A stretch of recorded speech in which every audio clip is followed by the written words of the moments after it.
يا أيها الناس اتقوا ربكم الذي خلقكم من نفس واحدة وخلق منها زوجها وبث منهما رجالا كثيرا ونساء واتقوا الله الذي تساءلون به والأرحام إن الله كان عليكم رقيبا يا أيها الذين آمنوا اتقوا الله وقولوا قولا سديدا يصلح لكم أعمالكم ويغفر لكم ذنوبكم ومن يطع الله ورسوله فقد فاز فوزا عظيما أما بعد فإن خير الحديث كتاب الله وخير الهدي هدي محمد صلى الله عليه وسلم وشر الأمور محدثاتها وكل محدثة بدعة وكل بدعة ضلالة وكل ضلالة في النار. أعوذ بالله من الشيطان الرجيم. يا أيها الذين آمنوا قوا أنفسكم وأهليكم نارا وقودها الناس والحجارة رب اشرح لي صدري ويسر لي أمري واحلل عقدة من لساني يفقهوا قولي رب زدني علما। সম্মানিত সুপ্রিয় দিনদরদি ভাই সকল, আল্লাহ তাবারক ওয়া তাআলা তার জন্যই সর্বপ্রকার হামদ প্রশংসা, যিনি আসমান ও জমিন, সূর্য চন্দ্র নক্ষত্র সবকিছু সৃষ্টি করেছেন, যিনি আমাদের দুনিয়াতে চলার জন্য সবকিছু আমাদের অধীনে রেখেছেন। শক্তিতে আমাদের থেকে বেশি থাকলেও আল্লাহ তাআলা আমাদেরকে বুদ্ধি দিয়েছেন। সেই বুদ্ধির কারণে আমরা আমাদের চাইতে শক্তিশালী জিনিসকে আমরা নিজের নিয়ন্ত্রণে রাখতে পারি, যেটা আল্লাহ তাআলার অশেষ দয়া।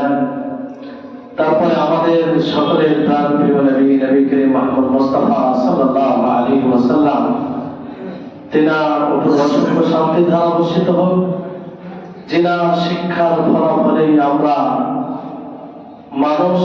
মানুষ হিসেবে গড়ে ওঠার চেষ্টা করি, যিনার শিক্ষার মাধ্যমে আমরা মানবতার সাথে সাথে আমাদের যে স্থায়ী সফলতা সেটাকে জানতে পেরেছি। এজন্য আমরা সকলে তার উপরে দরুদ পাঠ করবো, আল্লাহুম্মা সাল্লি আলাইহি আল্লাহুম্মা বারিক আলাইহি।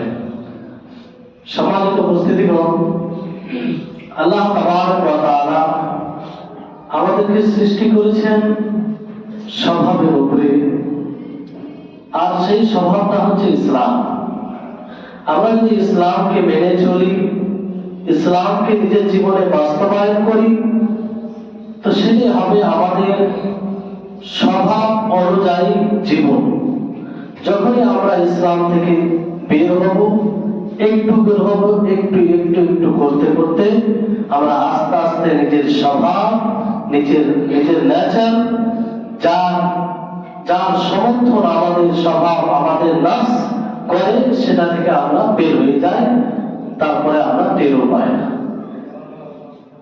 অনেক সময় কোন বিষয় আমরা এত অতিরিক্ত ভাবে করতে আরম্ভ করি যে তার মনোভাব, তার অনুভূতি শেষ হয়ে যায়।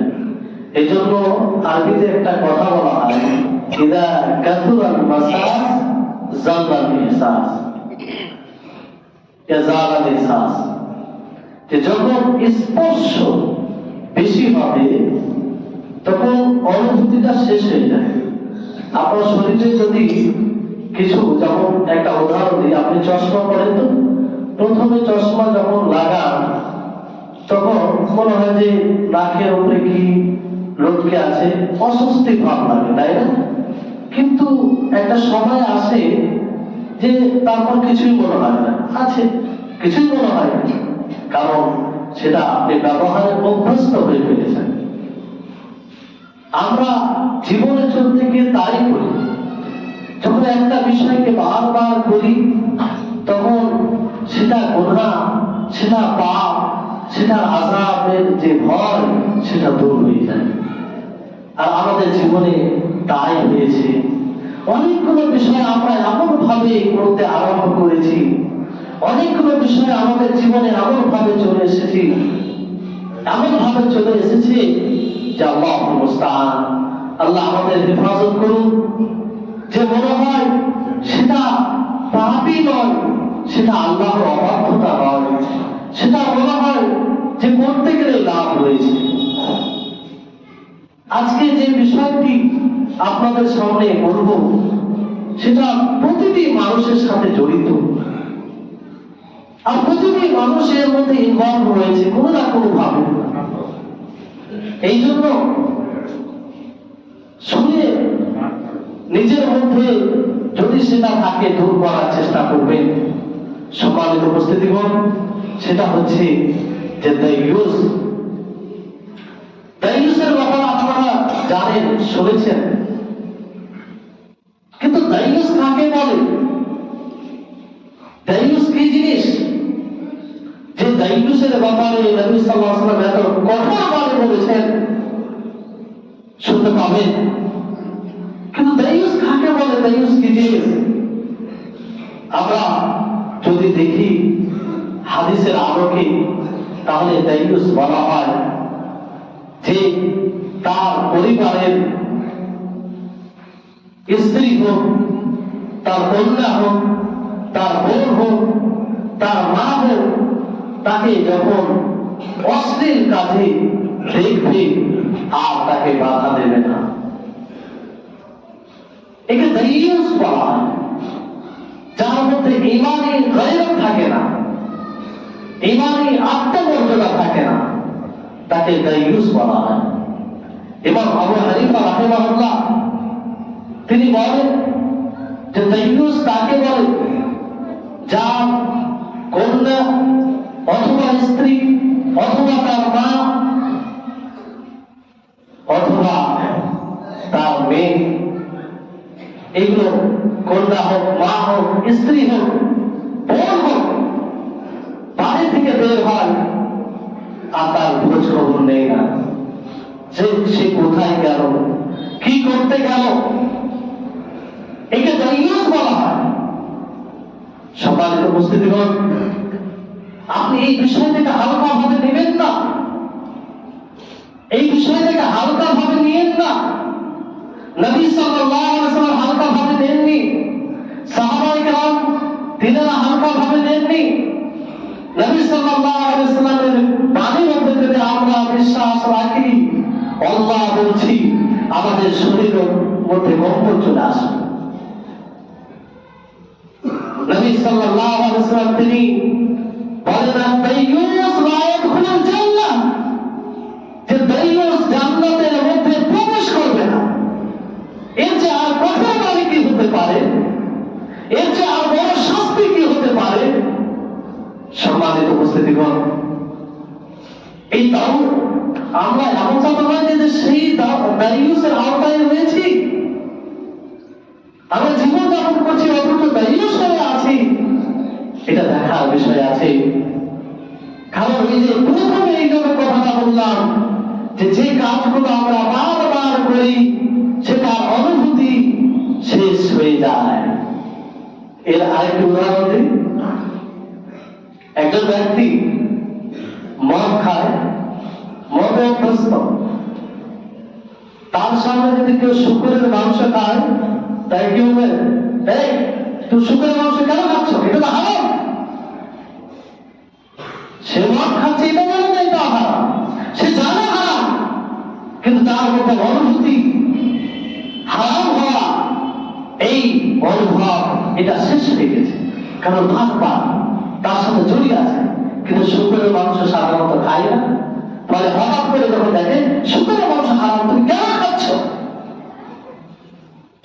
আজকে তাই অনেক গুনাহ আমাদের মাঝে, আমাদের সমাজে, আমাদের পরিবারে, আমাদের ব্যক্তিগত জীবনে এমন ভাবে ছড়িয়ে পড়েছে যে সেটা আমরা গুনাহ মনে করি না, সেটাকে আমরা পাপই মনে করি না।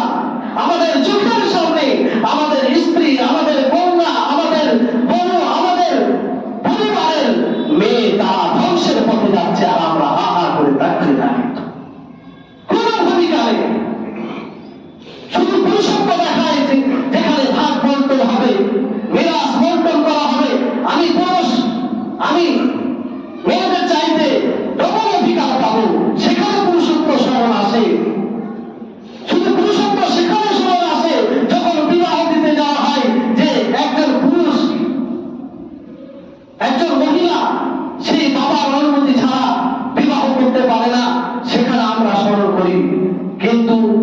আমাদের অধীনে থাকা আমাদের প্রিয় মা, আমাদের প্রিয় স্ত্রী, আমাদের প্রিয় কন্যা, আমাদের প্রিয় বোন, তারা ধ্বংস হয়ে যাচ্ছে, তারা ধ্বংস হয়ে যাচ্ছে, সেই দিকে আমরা কোনো ভূমিকা রাখি না। সম্মানিত উপস্থিতিগণ, তাহলে আপনাদেরকে বলি, আল্লাহ তাবারক ওয়া তাআলা বলেন, আর-রিজালু কাওয়ামুনা আলান নিসা, যে পুরুষ তারা কাওয়াম হবে, মহিলাদের দায়িত্বশীল হবে। কাওয়াম বলা হয় যারা স্থির থাকে। এই জন্য আল্লাহ তাবারক ওয়া তাআলার একটা নাম কাইয়্যুম, তিনি কখনো ঘুমান না, তিনাকে ঘুমের যে ভূমিকা রয়েছে সেটাও আসে না। পুরুষরা হচ্ছে দায়িত্বশীল, আপনারা হচ্ছে দায়িত্বশীল। এই দায়িত্ব থেকে এড়িয়ে গেলে হবে না। আপনাকে যেমন অন্যদিকে অধিকার দেওয়া হয়েছে যে আপনি পুরুষ হিসাবে মহিলাদের তুলনায়, আপনার বোনের তুলনায় আপনি মিরাসে বন্টনে ভাগ বেশি পাবেন, অনুরূপভাবে তাদের উপরে আপনার কিছু অধিকার চেপে যায়, কারণ আপনি তাদের দেখাশোনা করবেন। কারণ একজন মহিলা বাবার বাড়িতে যতদিন থাকে, সে যখন বাবার বাড়ি থেকে বিদায় নেই বিবাহের কারণে, তখন স্বামীর অধীনে আসে। কারণ তার স্বামী তার দেখাশোনা করবে, তার স্বামী তার ইহকাল ও পরকাল সম্পর্কে চিন্তা করবে। সম্মানিত উপস্থিতিগণ, আর-রিজালু কাওয়ামুনা আলান নিসা, এই আয়াতকে আমরা যেন নিজের জীবনে বাস্তবায়ন করেছি। অনেক বাড়িতে এরকম আছে যে এই আয়াতের ছায়াটুকু নেই। পরিবারে কি করতে হবে, বাড়িতে কি সিদ্ধান্ত নিতে হবে, পুরো বিষয়টার সিদ্ধান্ত বাড়ির মহিলারা নেয়। আর ওই বাড়ির পরিবেশ, ওই বাড়ির মানে শিষ্টাচার এমন ভাবে বিলুপ্ত হয় যে সেই বাড়ির মেয়ে অন্য বাড়ি থেকে মানে সে বিশৃঙ্খলা সৃষ্টি করে। কারণ নিজের থেকে বেরিয়ে গেছে, স্বভাব থেকে বেরিয়ে গেছে। মানুষের স্বভাব হলো যে প্রতিটা মেয়ের ওপরে পুরুষের নেতৃত্ব থাকবে, পুরুষরা নেতৃত্ব দেবে।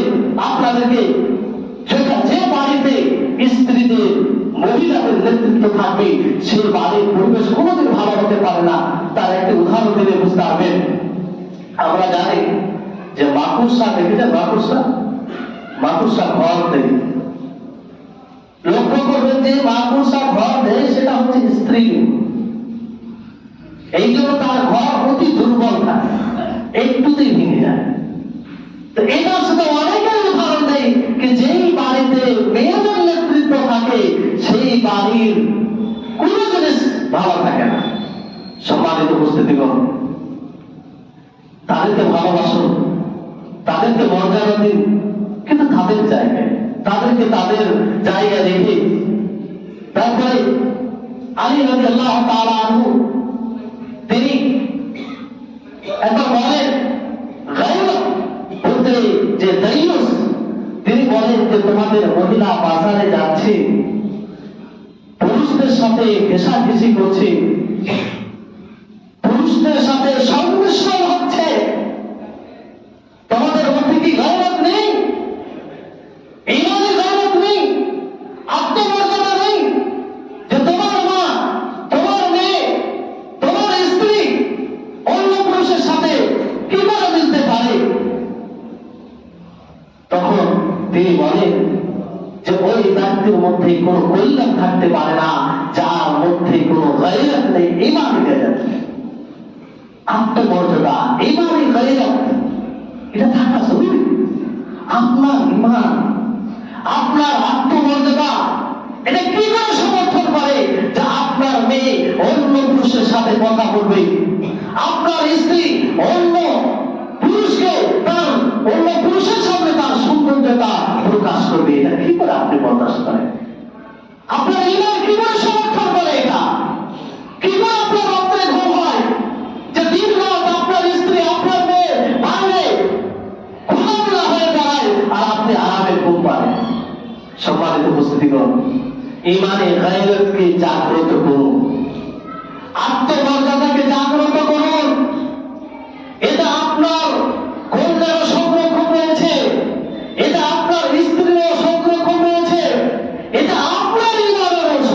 রয়েছে।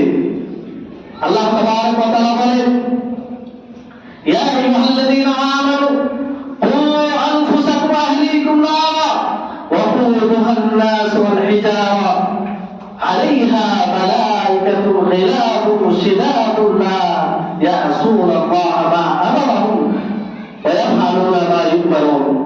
সম্মানিত উপস্থিতিগণ, ওয়া ইয়াফআলুনা মা তাফআলুন, যে আলাইহা মালাইকাতুন গিলাযুন শিদাদুন লা ইয়াসুনাল্লাহা মা আমারাহুম। আল্লাহ তাআলা বলেন যে হে মুমিনগণ, মুমিনদেরকে সম্বোধন করে আল্লাহ তাআলা বলেন, মুমিনদেরকে সম্বোধন করে আল্লাহ তাআলা বলেন যে হে মুমিনগণ, তোমরা নিজেকে বাঁচাও, নিজের আত্মাকে বাঁচাও, নিজের পরিবারকে বাঁচাও সেই জাহান্নাম থেকে, সেই আগুন থেকে যার ইন্ধন হবে, যার জ্বালানি হবে মানুষ এবং পাথর। তো যাদের আমরা দায়িত্বশীল হয়েছি, যাদেরকে আল্লাহ তাআলা আমাদের অধীনে রেখেছে, তারা আমাদের দায়িত্বে থাকা অবস্থায় কি করে জাহান্নামের পথে চলতে পারে? কি করে আমরা সচক্ষে দেখে তাদেরকে জাহান্নামের সেই জ্বালানি হিসাবে দেখতে পারি? সম্মানিত উপস্থিতিগণ, এই আয়াতটি অনুধাবন করুন, একবার চিন্তা করুন আল্লাহ তাআলা কিভাবে বলছেন যে ওয়াকুদুহান নাস ওয়াল হিজারা, সেই জাহান্নামের জ্বালানি হবে মানুষ এবং পাথর, মানুষ এবং পাথর জ্বালানি হবে। আলাইহা মালাইকাতুন গিলাযুন শিদাদুন লা ইয়াসুনাল্লাহা মা আমারাহুম। সেই জাহান্নামে নিয়োজিত হবে সেই ফেরেশতাগণ যারা কঠোর হবে, যারা নির্দয় হবে, যারা কারো কথা শুনবেন না, যারা শক্তিশালী হবেন। দুনিয়াতে কোনো মুসিবতে পড়লে সেই যতই বড় মুসিবত হোক না কেন, কারো না কারো কাছে আমরা আশা করি, কারো না কারো কাছে আমরা এই আশা করি মনে হয় আর আযাব হবে না, মনে হয় আমি মুক্তি পাবো। কিন্তু সেখানে আপনি কার কাছে আশা করবেন? আল্লাহ তাআলা তো নিযুক্ত করেছেন সেই ফেরেশতাদেরকে যে আলাইহা মালাইকাতুন গিলাযুন শিদাদুন লা ইয়াসুনাল্লাহ, যে সেখানে কঠোর হৃদয় ফেরেশতা নিয়োজিত থাকবে, তারা কারো কথা শুনবে না আর তারা আল্লাহর কথাকে অবাধ্য করে না। সম্মানিত উপস্থিতিগণ, আমরা অবহেলা করে বলুন আল্লাহ তাবারক ওয়া তাআলার বাণী অনুযায়ী সেই আযাব থেকে মুক্তি পাবো? আমরা নিজের পরিবারে মহিলাদেরকে স্বাধীন লাগামহীন ভাবে ছেড়ে দিয়েছি। আপনাদের গ্রামে একটা মেলা বসলো, সেখানে শুধু এই গ্রাম বলে নয়, আশেপাশে যত গ্রাম রয়েছে সমস্ত গ্রাম থেকে মহিলাদের ভিড়, আর সমস্ত গ্রাম বিলং করে মুসলিম কমিউনিটি। তাদের বাবা হচ্ছে মুসলিম, তাদের ভাই হচ্ছে মুসলিম, এমন নয় যে তারা জানে না। তাদের চোখের সামনে সুন্দর পোশাক পরে হাসি খুশি বের হয়ে সেই মেলা থেকে ঘুরে গিয়ে বাড়ি অবস্থান করে। এটা কি করে একজন মুমিন ব্যক্তি সমর্থন করতে পারে? একজন ব্যক্তি যার মধ্যে ঈমানের গৌরব রয়েছে, সে কি করে সমর্থন করতে পারে? এটা কি দায়ুসের মধ্যে পড়বে না? এটা কি দায়ুসের আওতায় পড়বে না? সম্মানিত উপস্থিতিগণ, অনুরূপভাবে নবী করিম মুহাম্মদ সাল্লাল্লাহু আলাইহি ওয়াসাল্লাম তিনি বলেন, কুল্লুকুম রাঈন ওয়া কুল্লুকুম মাসউলুন আন রাঈয়াতিহি, যে তোমাদের মধ্যে প্রত্যেকেই রাখাল, তোমাদের মধ্যে প্রত্যেকেই দায়িত্বশীল, তাকে তার দায়িত্ব সম্পর্কে জিজ্ঞাসা করা হবে। আপনি বাবা হয়েছেন, আপনার দায়িত্ব আছে বাবা হিসাবে, আপনাকে আপনার দায়িত্ব সম্পর্কে জিজ্ঞাসা করা হবে, ছাড় পাবেন না। অতএব সচেতন হন, অন্যের জন্য আপনি নিজেকে জাহান্নামী করিয়েন না। কিয়ামতের দিন আল্লাহ বলছি, আপনার স্ত্রী, আপনার মেয়ে, আপনার বোন আপনার বিপক্ষে দাঁড়াবে যে হে আল্লাহ, তুমি একে আমাদের দায়িত্বশীল হিসেবে বানিয়েছিলে, কিন্তু আমরা যখন জাহান্নামের পথে যাচ্ছিলাম, বেপরোয়া হয়ে ঘুরছিলাম, আমাদেরকে কোনো নিষেধাজ্ঞা করেনি, কোনো বাধা দেয়নি। আজকে তাদের জন্য আমরা বরবাদ হয়ে গেছি, জাহান্নামে আমাদেরকে যেতে হচ্ছে। তখন আপনি কি উত্তর দিবেন? সম্মানিত উপস্থিতিগণ, এগুলোকে আমরা কিছুই মনে করি না। আর একটা বড় যেটা পাপ আমাদের সমাজে ছড়িয়ে যাচ্ছে, যেটা আমাদের চোখের সামনে ঘটছে, সেটা হচ্ছে মহিলাদের বাইরে গোসল করতে যাওয়া, নদীতে গোসল করতে যাওয়া। কি লজ্জার বিষয়! আমার আপনার বোন সেই ভিজে কাপড়ে সেই নদী থেকে গোসল করে আসে, রাস্তায় না জানি কত পুরুষের চোখ পড়ে, দৃষ্টি পড়ে, কত পুরুষের কুধারণা, সেই তার প্রতি কত ধারণা জন্মায়। আপনার ইমানি গাইরা কি করে সমর্থন করলো এটা? আর এটা ধারণা হতে হচ্ছে প্রতিদিন প্রতিনিয়ত ভাবে একজন মহিলা যদি ভিজা কাপড়ে সেই বাইরে থেকে আসে, তাহলে কতটা বিপর্দা হতে পারে। এটা কি দায়ুসের আওতায় পড়ে না? আপনি বড় ভাই হিসেবে তাকে নিষেধ করতে পারেন না, আপনি বাবা হিসেবে তাকে নিষেধ করতে পারেন না, আপনি চাচা হিসেবে তাকে নিষেধ করতে পারেন না। না, আপনি এই ব্যাপারে জানেন না। যদি না জানেন, আজকে থেকে আপনি আপনার বাড়ির মহিলাদেরকে বাধা দিবেন, তা না হলে সেই জাহান্নাম অপেক্ষা করছে। নবী করিম মুহাম্মদ সাল্লাল্লাহু আলাইহি ওয়াসাল্লাম এই ব্যাপারে কঠোর বাণী বলেছেন। তিনি বলেন যে সালাসাতুন ক্বাদ হারামাল্লাহু আলাইহিমুল জান্নাহ, যে তিন প্রকার লোক রয়েছে যাদের উপরে আল্লাহ তাআলা জান্নাতকে হারাম করে দিয়েছেন। তারা কি? তার মধ্যে এক হচ্ছে ওয়াদাইয়ুস আল্লাযী ইউকিরু ফি আহলিহি আল-খুমুর, যে সেই দাইয়ুস যে নিজের পরিবারে অশ্লীলতা কিংবা এইরকম যে সে অশ্লীলতার পথে যাচ্ছে, তাকে সেটা সমর্থন করছে কিংবা বাধা দেয় না। যেমন ধরুন যে আপনার মেয়ে আপনার সামনে দিয়ে বেপরদা হয়ে বেরোবে গেল, আপনার মেয়ে বের হচ্ছে, ঘন্টা ঘন্টা বাইরে কাটিয়ে এলো, আপনি কোনো খোঁজ খবর নিলেন না। আর সবচেয়ে বড় বিষয়, এখন আরেকটি বিষয় যেটা সমাজে বহু আকার রূপ ধারণ করেছে, ফিতনা রূপ, সেটা যাকে আমরা লোক কি বলে, লোক মহিলাদের দাওয়াতে দেওয়া। মানে বিষয়টি বড় জটিল হয়ে গেছে যে মহিলারা কি করছে এখন, তারা নিজের নামে লোক নিচ্ছে, আর প্রতি সপ্তাহে লজ্জাহীন ভাবে তারা সেই পুরুষের সামনে গিয়ে সেজে গুছে গিয়ে তার সামনে বসে এবং তাকে তার সাথে লেনদেন করে। আর সেই পুরুষ যাকে পূর্বের জমানায় হিজড়া বলা হতো, সাহাবা সাহাবীরা তাদেরকে হিজড়া বলতেন, যে যেই বাড়িতে পুরুষ থাকা সত্ত্বেও মহিলাদেরকে পাঠায়, বাড়িতে মহিলাদেরকে বাজার করতে পাঠায়, তারা যে বাজার করতে পারবে না এটা আমি হারাম বলছি না। যদি পুরুষ না থাকে পর্দার সাথে নিয়মের মধ্যে করতে পারে, শরীয়তের সীমাবদ্ধতায়। আর আজকে আপনি বাড়িতে বসে থেকে আপনার মেয়েকে, আপনার স্ত্রীকে সেই লোন নিতে পাঠাচ্ছেন, প্রতি সপ্তাহে হোক, সেই মাসে হোক। এটা কি করে হয়? এক তো লোন, এটা সুদের আওতায় পড়ে, যেটা জঘন্য অপরাধ। সে বিষয়ে ইনশাআল্লাহ কোনদিন আলোচনা করব। কিন্তু এগুলোকে আমরা হারাম মনে করি না, এগুলোকে আমরা মনে ভেবেছি জীবনের একটা অংশ। এগুলো না করলে আমরা অনেক বিপদ থেকে বাঁচতাম না, এরকম অনেক মানুষের ধারণা। যখন অনেক মানুষের সাথে কথা হয় তখন বলে এই লোন হওয়াতে মানুষের অনেক সুবিধা হয়েছে। আস্তাগফিরুল্লাহ, আস্তাগফিরুল্লাহ। যে সুদকে, যে ইন্টারেস্টকে আল্লাহ তাআলা এমনভাবে হারাম করেছেন, যদি কেউ এই গুনাহ থেকে, এই পাপ থেকে বিরত না থাকে, তো আল্লাহ তাআলা বলেছেন তাকে যুদ্ধ করার জন্য আমার সাথে প্রস্তুত হয়ে যেতে হবে। এত বড় জঘন্য অপরাধ। আর আজকে আমরা সেই গুনাহ, সেই পাপ আমরা নিজের স্ত্রীর দ্বারাতে করাই, নিজের পরিবার দ্বারাতে করাই, নিজের বউয়ের দ্বারাতে করাই।